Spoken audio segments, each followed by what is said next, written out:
Welcome to the Daily Horror Habit Podcast. I'm your host, Jay Krieger, bringing you daily reviews of currently streaming horror movies for your twisted pleasure.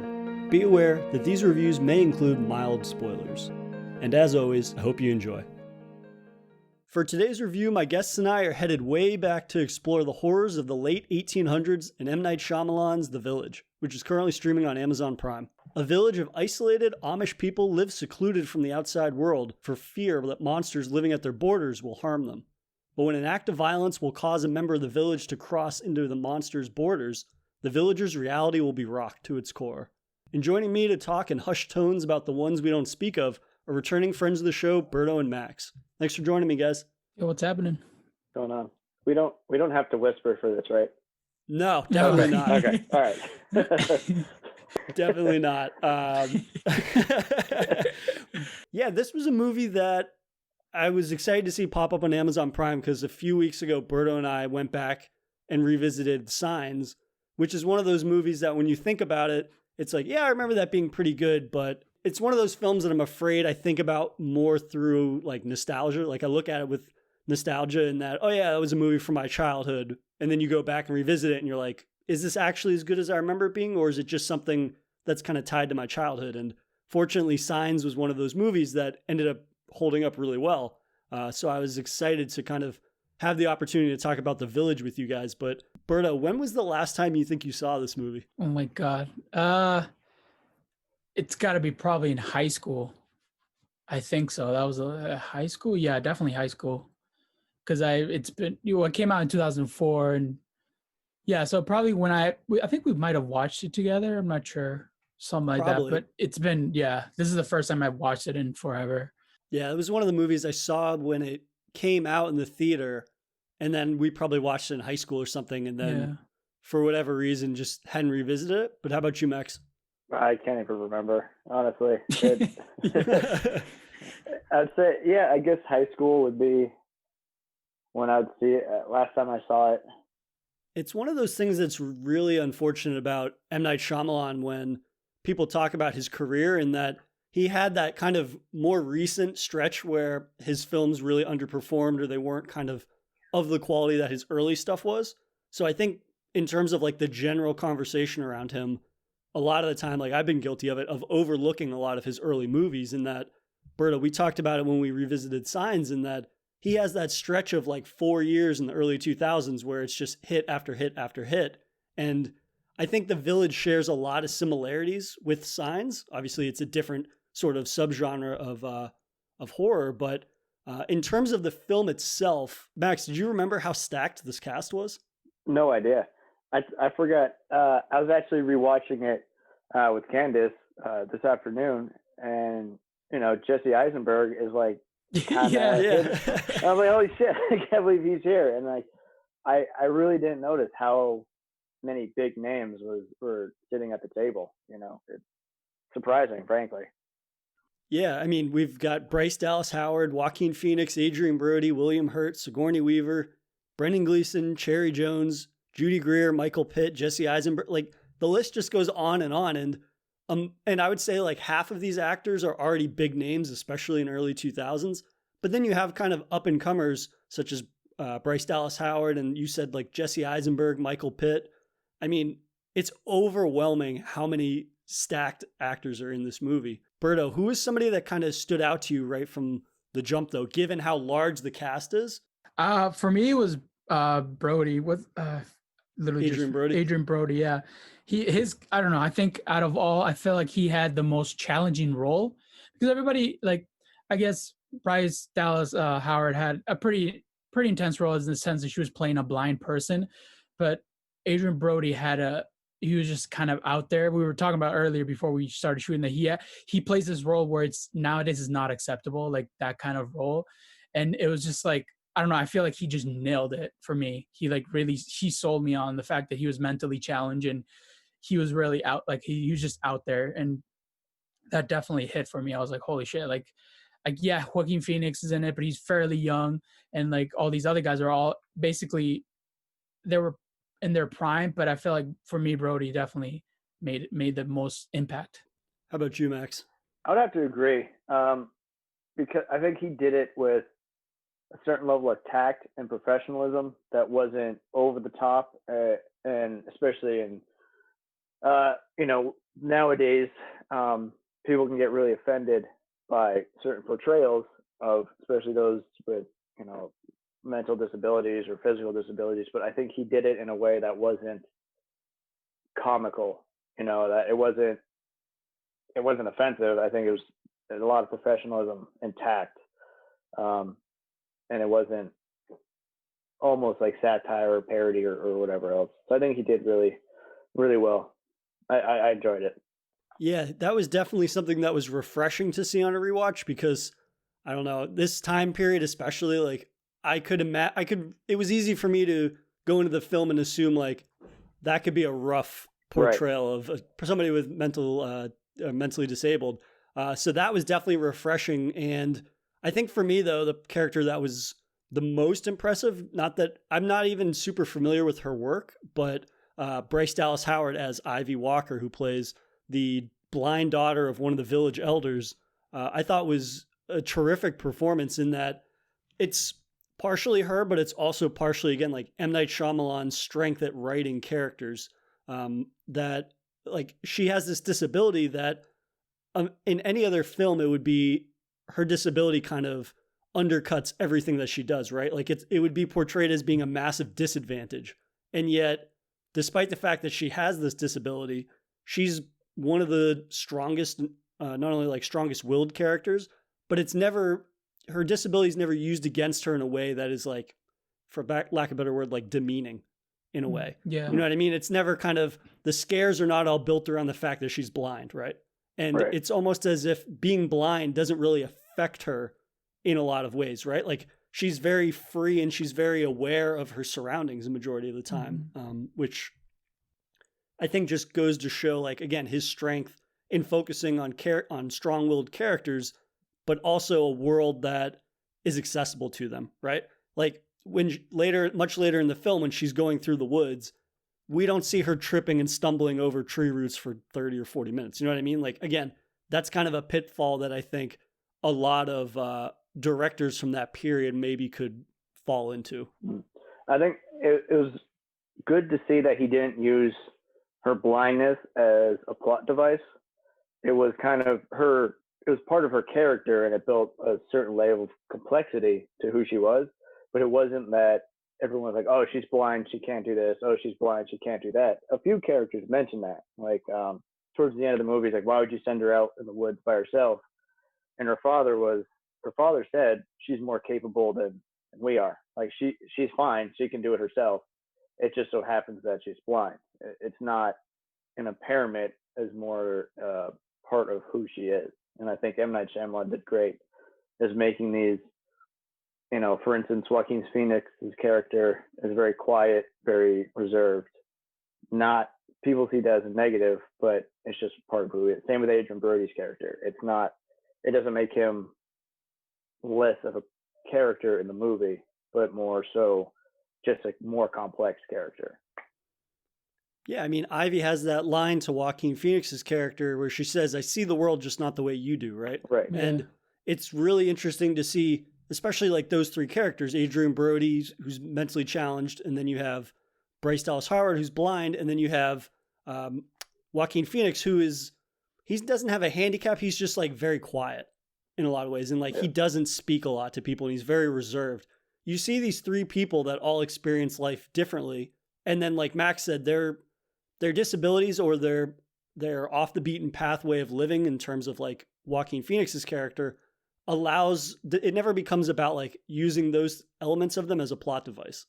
It's just about experiencing the same thing in three different ways, and yet these characters are all kind of able to converge on the same sort of wavelength that the plot is going on, in a way that, again, like you're not laughing at Adrian Brody. You know what I mean? Like, again, that's something that I think could very easily become a pitfall for some directors that couldn't necessarily like have that foresight that like, hey, we need to make sure we put a lot of attention on portraying this correctly, because in the next few years or 10 years or 15 years, looking back on that, we might be embarrassed by the way that turned out. Right.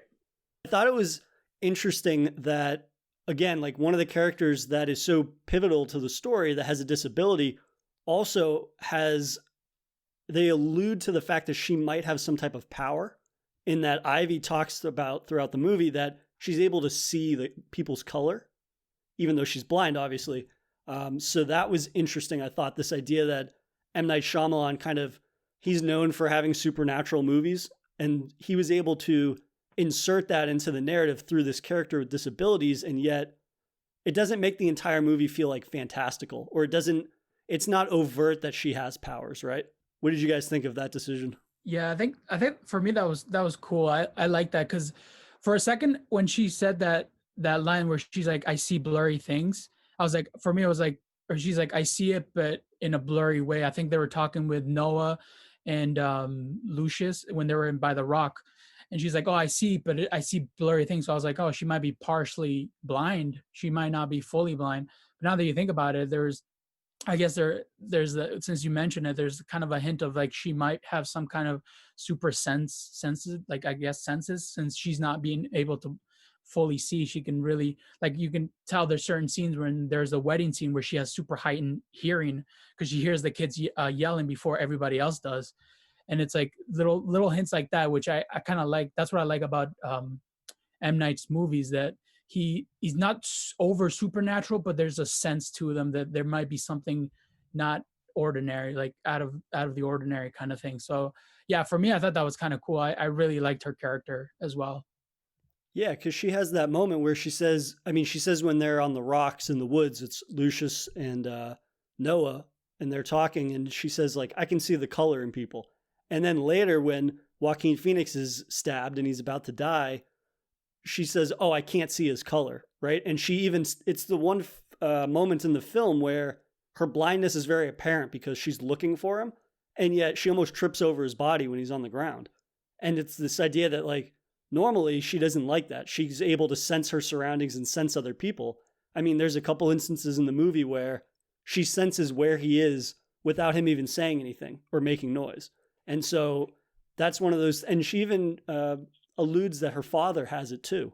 Even though the father himself never mentions it, obviously, because he's got his sight, she mentions that he has the same type of ability, which made me kind of think about this movie in a new way on a rewatch, that perhaps this movie is connected to M. Night Shyamalan's other movies, Unbreakable, Yeah. and Split and Glass. Have you seen those movies, Max?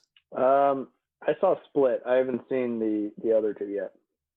So basically those movies are part of this superhero universe that M. Night Shyamalan created. It's kind of like a dark fantasy thing that it lacks a lot of the kind of larger than life nature of superhero movies like the Marvel movies. It's more kind of like grounded stories with people that have special powers. But this made me think that this film maybe takes place in that same universe, in that she has superpowers, and yet the rest of the film, again, is kind of very grounded in a lot of ways, right? She's not, her power, it's never perceived that she is like a god or something, or that she's a superhero, right? It's kind of, she takes this ability and is able to use it in a way that makes sense in terms of the scale of the story, right?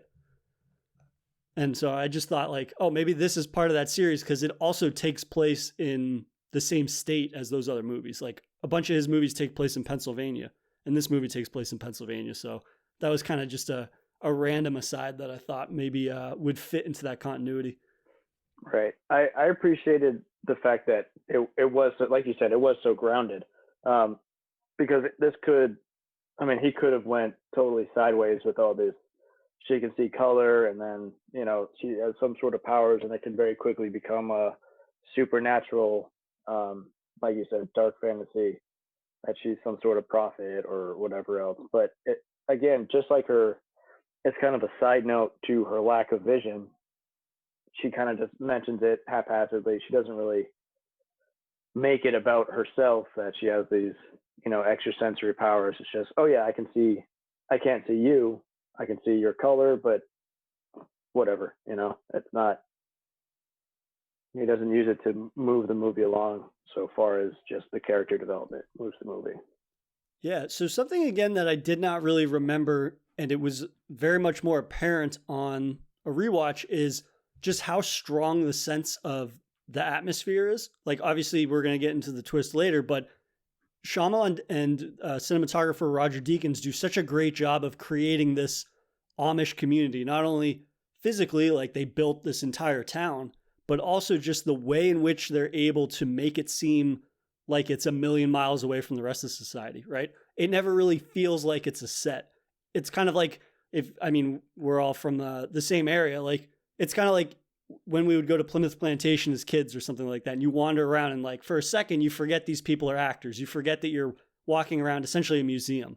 I was really, really impressed with not only, again, the setting, but just the atmosphere that they're able to make and how they're able to take this very kind of historically accurate environment and yet apply this supernaturalness to it that really makes this period like that much more terrifying. And I think in a previous episode, Jay, you mentioned that you're not a huge fan of period pieces. So what kind of drew you to that? Did that dislike of period pieces happen before this movie or after? Did you kind of develop it? Yeah, I think I'm developing more of an appreciation for it because the length that the directors have gone to develop the authenticity of the setting, whereas a lot of the time maybe it kind of just looks like they threw together a set of a couple of cabins or whatever. But in terms of this, like the movie is not so much as focused on the monsters. Like the monsters that are in the film almost feel secondary in a lot of ways to the lengths that he goes to establish, like, this is an isolated community. We see that in every facet of the characters and their lives and whatnot. Like the first 30 minutes of the movie are basically just the characters going about their normal lives, right? It's about them doing chores. It's about them meeting in celebration in these like lovely set pieces, dinners and things like that out in the field. And then it gets into the supernatural things. So I think it's more about him going to the lengths that he does to make this a believable setting. And then the unimaginable, as it were, kind of comes into play. But that setting, I mean, the village that they make, it took like, I think they said 11 weeks and 300 people to build all that, which again, I mean, think about the lengths that some studios go. It's like they film on a stage and they build 3-4 buildings and then they shoot them in different ways to make it look like it's bigger than it is. So just like little things like that, it feels very believable in a way that, I don't know, I think it helps it a lot because when the monsters do show up again, you're almost caught by surprise when the monsters show up because you're kind of so involved in the character and the world in so many different ways.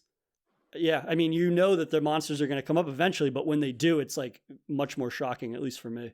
They talk about it so much that you just think it's kind of a legend that they're using this to manipulate the town. It's more sinister. And then when they do start showing up, you're like, oh, they're real. Oh shit! Like things might get, things are gonna get a little dicey. Yeah. Because it is very much that idea that it seems like a legend that they just tell the kids, right? Or it's just a story to keep the kids in line, basically, right? Because it's like, yeah, how is the only way that you're going to protect people from venturing out and wandering off in the woods and hurting themselves and dying out there or getting attacked by other people? It's like, you have to create the boogeyman, essentially. And especially the way that you see that, especially William Hurt's character, who's the elder, how he basically builds up the society around that. And you even see him like proselytizing that to the little kids during the school. He's like, yeah, why can't we go out there? And what do we have to watch out for? And so building up an economy of fear, basically, with the people that live there, that's something, again, that speaks to like the authenticity of the period. Because how do you explain the unimaginable in the 1800s?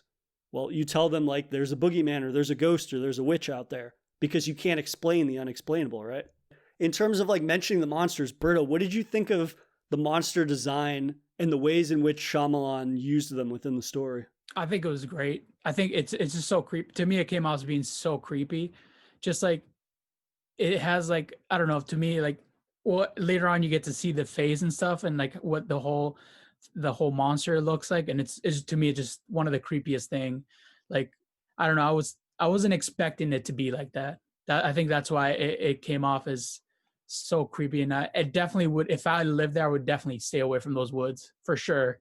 I'm locking my door every night because those things are creepy looking. And I think the fact that they made it so creepy looking and like I think the fact also that they build like the kids, they kind of tell these stories of these monsters at such a young age that it really adds an extra element of fear. Like there's a scene where Jesse Eisenberg's character and their teenagers are playing dare, basically, where they're standing on like a stump, a piece of tree that's broken, a little stump, and he's like, "How long can you stand there before the monster gets you?" And it's just like like they installed so much fear into these kids as a young age that basically they kind of made it to look at as these monsters being the worst thing that could happen to you. But yeah, overall, I thought that the whole costume and the way it looked and just the way like everything about it, I enjoyed it. I thought it made it more scarier than I was expecting a monster to be in this movie. Yeah, absolutely. And it was kind of like what Max said in that you hear about them so much and you see brief glimpses throughout the movie. Like there's two instances early on where the first time you see a reflection of it in the water, but it's not clear. You can't make anything out. And then the next time is when one of the guys in the watchtower hears something, investigates, and then you kind of just see it scurry off out of frame. And you don't get a good look at it until about an hour into the movie. And it was interesting that I was reading in an interview, they said originally they didn't have the red cloaks that they do. It just was like a big furry monster. And M. Night Shyamalan was like, yeah, this looks ridiculous. and it's kind of like the root of every monster or every horror movie in that as soon as something is revealed in its entirety, it's not scary anymore. Right. And I was really impressed at how drastically scarier it is when they put the cloak on the monster. Yeah. Because if anything, it looks like a person to a certain extent, right? So throughout the movie, we see the villagers are wearing those golden cloaks because the color gold is like the good color and red is the bad color. So the monsters are wearing the red cloaks, and it almost looks like they're people that have like mutated into a monster or something. Right. And the 3/4 of their body that cloak covers, I think you know what's under it, obviously, because you see enough of the monster. But at the same time, even not being able to see all of something, for me, just makes it that much scarier. But Max, did you think that they used the monsters enough? Because, like I said earlier, they show them briefly in the beginning, but then it's not until about an hour into the movie where we like see it in all of its porcupine-esque glory. I think it's pretty effective. So for what the movie is and what I believe M. Night was trying to do, I think is very effective because you only get glimpses of the monsters, and I think his portrayal of them is mainly to build tension, and I think the way he portrayed them for the first hour or so is just kind of glimpses. Kind of he builds the effect of like, you know, when you're home alone and you kind of see something move out of the corner of your eye, and you're home alone, but you still kind of look over. There's that one scene where I think Joaquin Phoenix he just crossed the border and he's picking a flower, and then you see that thing dart out of the corner of his eye. And all these glimpses of the monsters are they're just glimpses. And I think they're very effective. I think it would have changed the movie a little bit if there were more instances of monsters. Because then it would have been more of a monster movie, not kind of a thriller, as it were. So, yes, I would have liked to see more monsters because I like to see monsters. Mm-hmm. But at the same time, I think that kind of phantom glimpse was very effective. I think it's a good balance. Yeah, it built plenty of tension to make you question, you know, what's going on and what's going to happen. I'm like you. I would want more instances of monsters because, like, yeah, I love monsters in movies. I want more of everything. But at the same time, if the beginning of the film starts alluding to the monsters more, that they actually do exist, then all of that time that he spends developing the authenticity of that world and those characters and getting to know kind of the ins and outs of their life, I feel like a lot of that gets done away because then if you see it early on, then you can't question the existence of it ever. And I mean, we can get into the twist in a minute, but I think it gives a really great ebb and flow because at the beginning of the film, you assume that it's a legend or a lie just to keep the kids in line or to keep the town in line.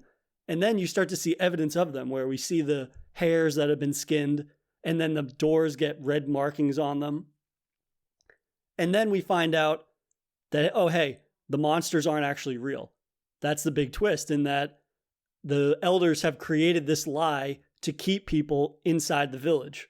And then we learn ultimately that this is not really a village in the 1800s. This is a village in 2004 when the movie took place. They're kind of this group that has decided to kind of leave behind society and go live this isolated lifestyle, mostly because the founders, who are the town elders, all experienced loss or a traumatic incident. So somebody's brother's murdered, somebody's child dies, I believe, and then a couple other people get murdered. So they're like, yeah, the sister. And so it's like, oh, we want to protect the innocence of society. So we're going to create a society that's removed from the kind of evil in the world.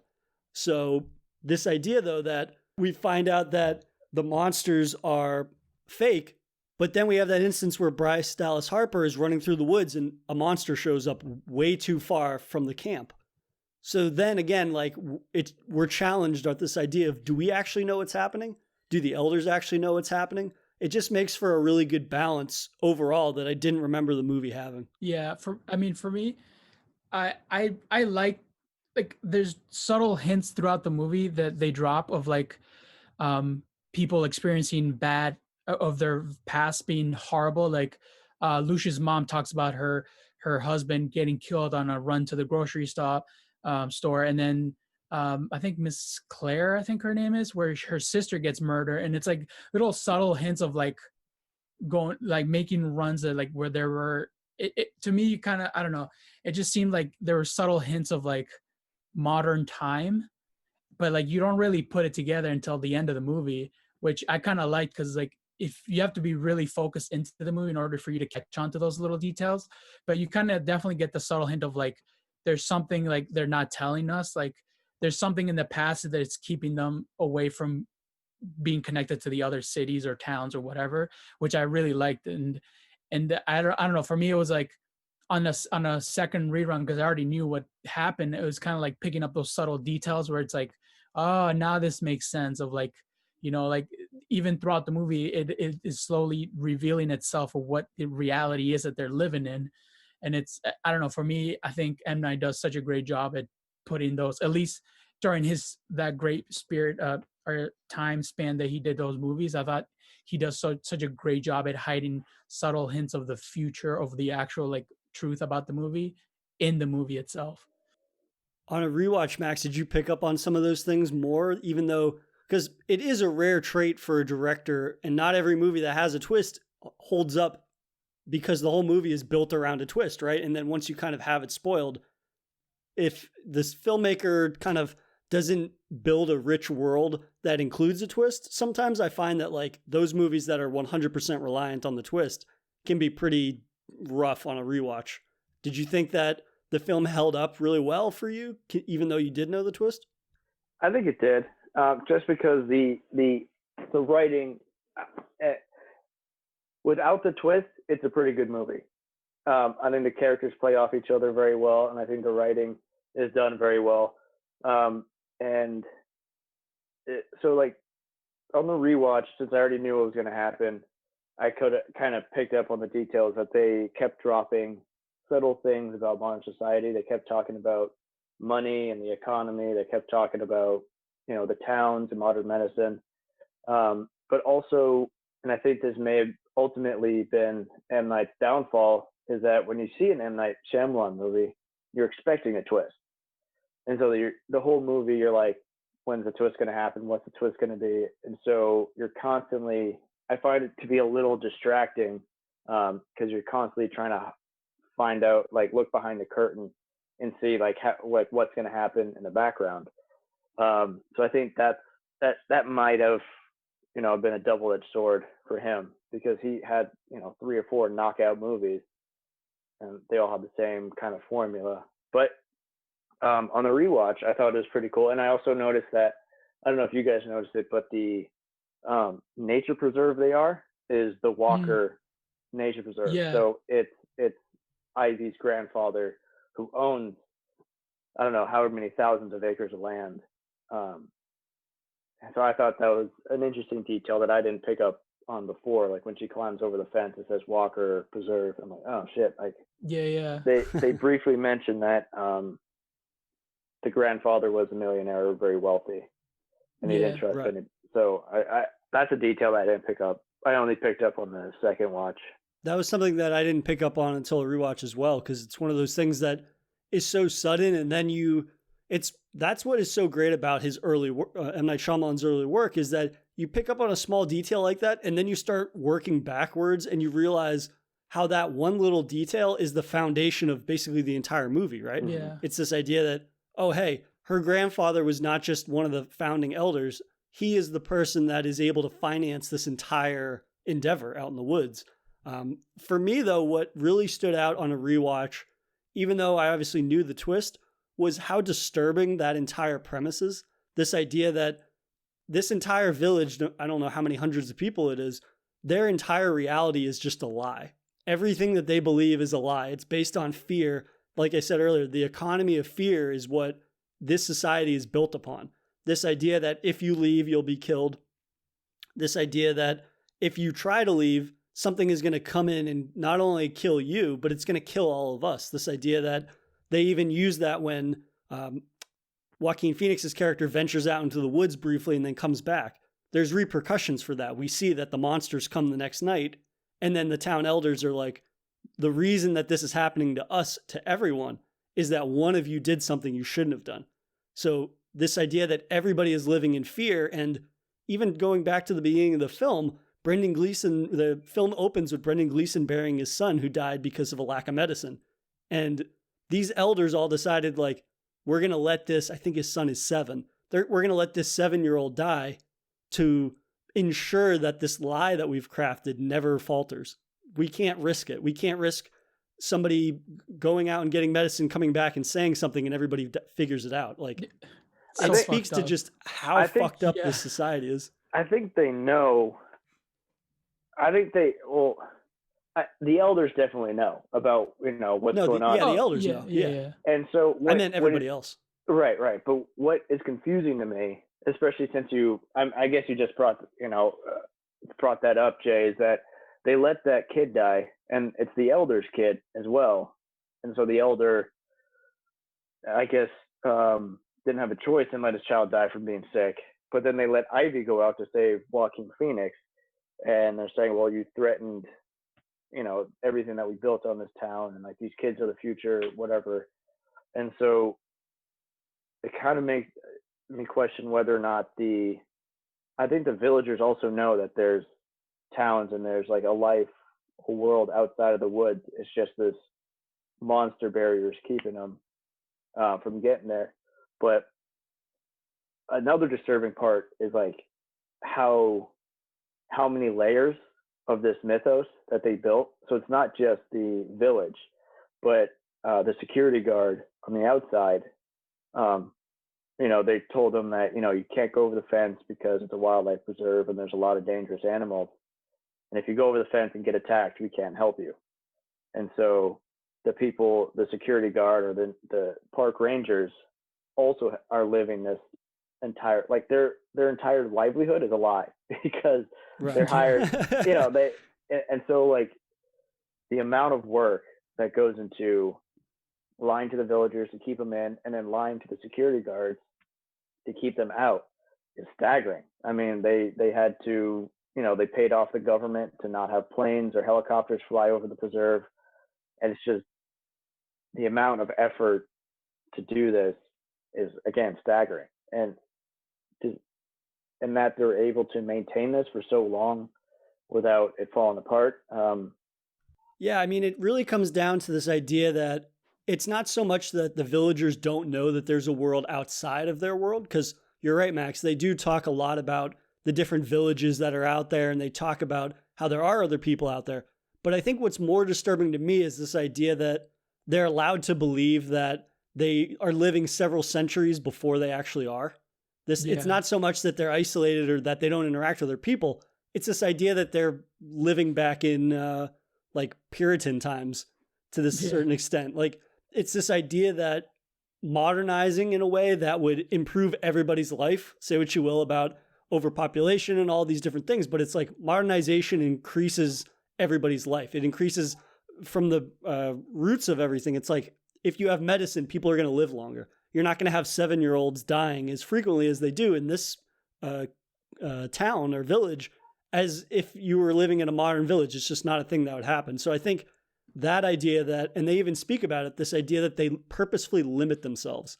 They talk about the limitations with which they live life, and people that aren't aware of modernization and medicine and all of those things, it kind of speaks to this idea of them being overly selfish, this idea that they're doing this for quote unquote the greater good, but you're not doing it for the greater good because there are things out there that could be good for everyone's life. So I think that was the part on a rewatch that was most disturbing for me. And it's what stands out as being kind of the real monster of the movie. Obviously, they are behind the literal monsters, but it kind of just speaks to this idea that the people in power think that they're doing what's right, and yet they're allowing all of these shortcomings in people's lives to occur, and they're not really doing anything about it, or they're perverting that reality. But Berto, what did you kind of think overall of the big twist? I thought that was like, for me, I just think it's so fucked up that they kind of let them to believe they're living like 200 years before their time that they actually live in. And it's like, it's so like, I guess it's almost like lucky and ironic that they happen to send Ivy, who's blind, she's because when she first jumps over the fence, she's like, what's that noise? When the guy pulls up with the car, and she has no idea, like she has never heard any sound of plane or motor or anything. So it's like, she's like, what's that noise? And the guy's like, it's a car. And he's kind of like, it goes right over her head. And it's like, had Lucius gone over, he probably would have never come back. He would have been like, he probably would have came back with like people, and like he probably would have rebelled against the whole village, because it's like, you're keeping us away from this.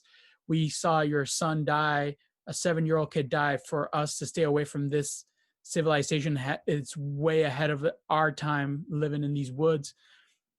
But overall, I thought the twist itself is crazy. And back to what Max was saying, how like even the security guard is so confused as to what the hell is going on, because he thinks he's protecting wildlife, when in reality they're human beings living on the other side of the wall. And it's just like, it's just such a crazy concept to think about. Like there's just two group of human beings are being like their minds are being messed with by telling them lies. And it's like, it's just a crazy plot twist to me. Yeah, absolutely. And I mean, something that I was just thinking about and just realized is it's almost more sinister that they decide to send Ivy, who can't see, because while William Hurt's character says like, yeah, she's more capable than other people, we see that she almost dies by falling in that pit. And it doesn't help that Adrian Brody's character Noah is like trying to kill her at a certain point, but it's this idea that he's knowingly putting somebody that can't see in danger. There are some limitations to her being blind, which we see, not as obviously she has some type of powers that stop that from being a total detriment to like her quality of life. And yet this idea is you want to send the blind person to go over the fence because she can't report back what she sees. Like you said, Berto, if they send Noah or someone that can see, chances are they're going to either potentially stay there because they're going to be so curious, or they're going to bring back that knowledge and use it to unearth the foundation of the village, essentially, and kind of uproot what they're going to bring that wickedness of the outside world into the village. And I mean, it just kind of, again, it shows that unwavering dedication to keep the outside world at bay, no matter the cost of what it does, I found to be very disturbing. And it makes the movie take on a new context for me, in that this is essentially like a cult movie. In the terms of a cult horror movie, in that, yeah, they're not sacrificing people and they're not chanting to some deity, but at the same time, this is a way of life that they are pushing onto other people, and the other people don't even realize it. It's like a mental mess up. Like they're messing them mentally, not even physically. It's just like mental screw up of like making them believe that they live in a certain time period when they're really not.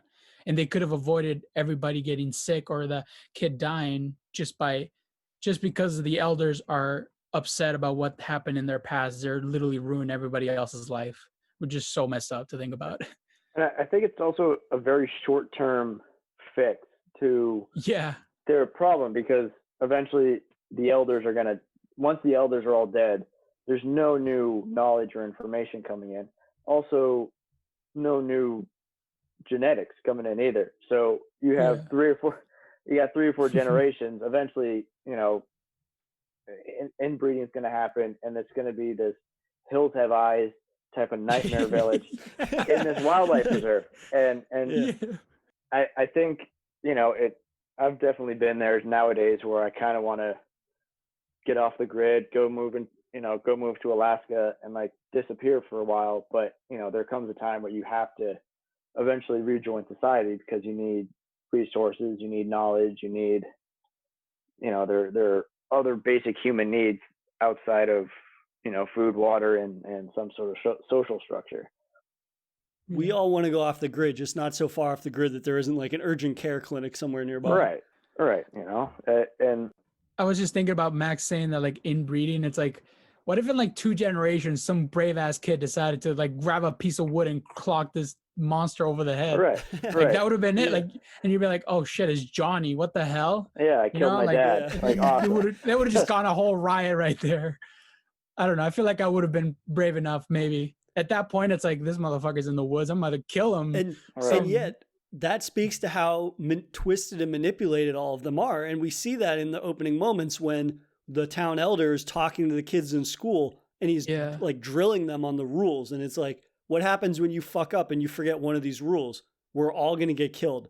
Imagine hearing that for, I don't know how old like Jesse Eisenberg's character and them are supposed to be, maybe in their early 20s. But imagine if for your 20, 21 years of life, you're told that there's a monster that will kill you and then it'll kill all your friends and family. This idea, like you live in complete fear all the time. There's not a day that goes by that you're allowed to forget. As soon as I allow like a red plant or a red weed to grow out of the ground and that doesn't get addressed, we could all die. Right. I mean, it's crazy. Yeah. I mean, it is what I think for me, it allows the movie to hold up as well as it does, even if you know the twist. Okay, there's no monsters. That doesn't change the fact that the real twist is this idea that their entire perception of reality past the monsters is just a complete farce. Yeah. And I don't know if they addressed it in the movie when Ivy returns with the medicine.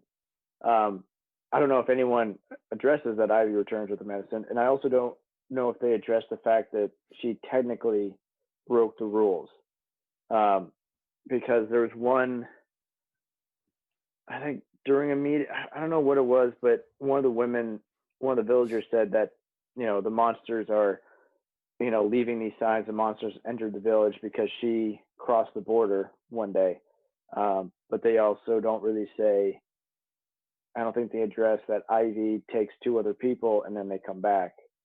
Will the monsters come back, or do they just say, oh, we gave them a sacrifice and so they let us pass? I don't know if that was addressed, or maybe I missed it. So it's not clearly addressed. It seems to me that they're gonna forgive her for leaving, because at the end of the movie you have that moment where she brings back the medicine and I believe they all stand. And they're all standing in like agreement. Right. Yeah. I can't remember though if that's before or after she leaves. Like if they're agreeing for her to leave or they're agreeing that. I think it's before. Yeah. It's before. Okay. So that was before. But I mean, the movie does kind of fizzle out at the end in terms of she brings back the medicine and supposedly she'll save him with it. But I think that in ending the film somewhat ambiguously, it leads you to believe like, hey, it could go one of 2 ways. If she doesn't say something to everybody else, then they're going to probably just fall back into the cycle that they've been in. And if she does decide to reveal, hey, these monsters are all bullshit, what does that do to the people that live there? Right. Like, it's obviously going to cause chaos because there's going to be people that will accept it and won't accept it. But this idea that how do you rationalize that into yourself? How are you told, hey, you're actually living as if we're 2,000 or 1,000 years in the past? Yeah. That's insane. Like, I don't know how people that wouldn't freak out and have a complete mental breakdown. Right. Yeah. I think Ivy handles it very well and actually that scene made me question her vision impairment because her father shows her the costumes, and she's terrified. Like she walks in, and then she's like, "Oh, there's one of them," but she's blind, and since it's not alive, she can't really. It effectively doesn't have an aura. It doesn't have a color. So when she saw the costume, she reacted, and her father's like, "No, don't worry. It's a costume. There's no one in there. Don't be mad, but your life is a lie, and we're the monsters." Yeah. And Yeah. so that small detail, I kind of looked past, but that conversation between her father, Ivy, and her father, where he reveals everything and reveals this whole plot, reveals the whole, the basis of their society. She kind of handles it pretty well. I mean, she cries. And, she cries, and she's hurt and felt betrayed. But most of the time, I feel that if you tell someone who's been indoctrinated this fully and living this whole existence based around this lie, some people would have like an existential crisis, like have a serious problem. And she kind of takes it in stride and is like, well, I'll deal with this later. I need to find medicine to save save my fiance, save Joaquin Phoenix's character. And then she's like, I guess I'll deal with it when I get back. But her character deals with like serious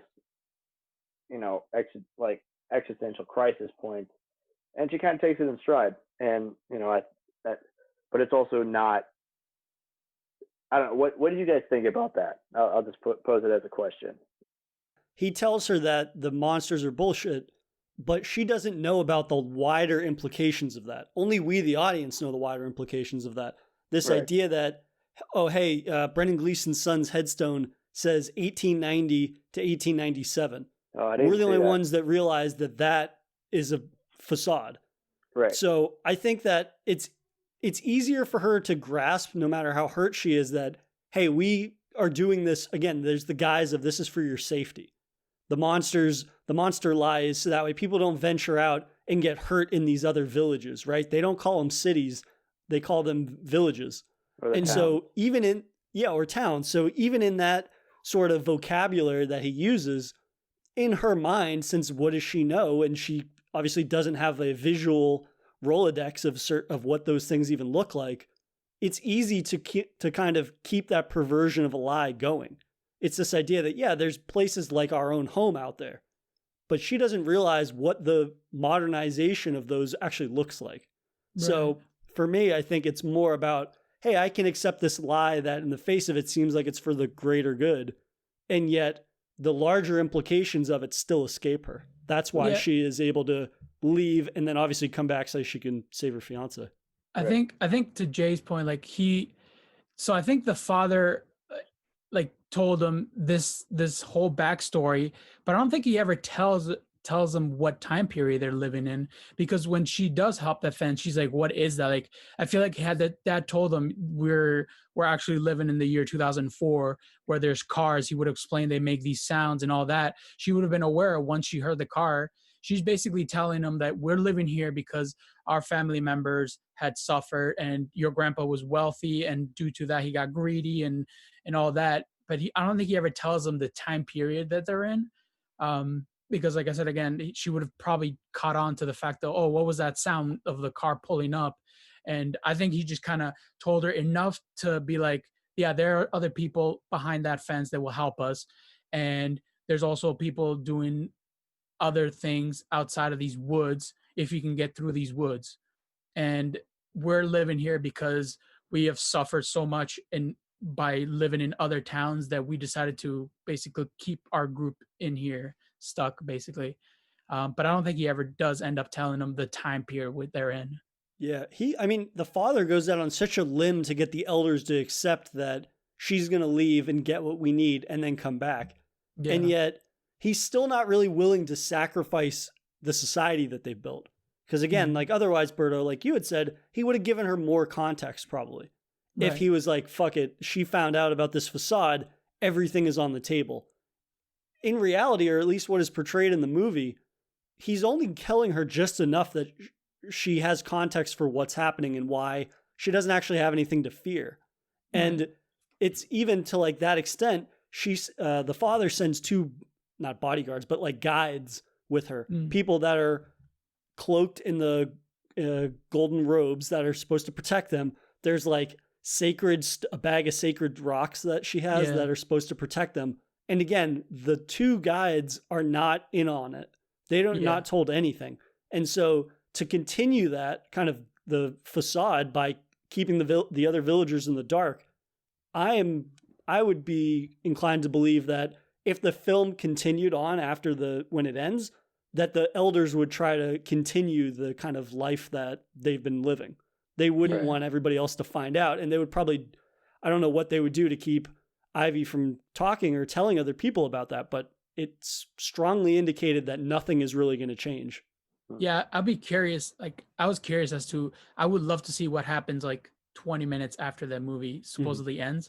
Because I'll be curious as to like, are the villagers or the villagers going to ask Ivy all these questions? Like, what was it like? And like, how she would respond to all that. Like, I'll be very curious to hear her respond and her reaction to realizing we're not, like, I killed one of the monsters and we are not the only human beings here. And there's other people out there who are nice, because she like picks up on the fact that the guy was nice and she can sense it, that they're like the fathers, the elders always talked about how bad people were. But then first thing she noticed, she's like, I can hear kind in your voice. And it's like, well, there are nice people out there that actually want to help us, are willing to help you if you just like talk to them. And I think I would love to see what would happen 10 minutes after the end of the movie, just to see that connection and that connection with Ivy and the other villagers. Joaquin Phoenix miraculously heals, jumps out of bed, and just charges to the wall. Yeah, probably. It just kind of now that we're like talking about it and breaking it down, it's just kind of sick, you know? Like Yeah, Yeah. it's great. No, yeah, because definitely. they talk about how bad everyone else is and how evil, manipulative, and that, you know, oh, your grandfather was a good man, but he wasn't a great judge of character because these people lied to him and they took advantage of him. And that's exactly what the elders are doing to the entire village. Right. So, Mhm. you know, in a certain context, the villagers are just as bad. They become what they're trying to avoid, as these manipulative, selfish people.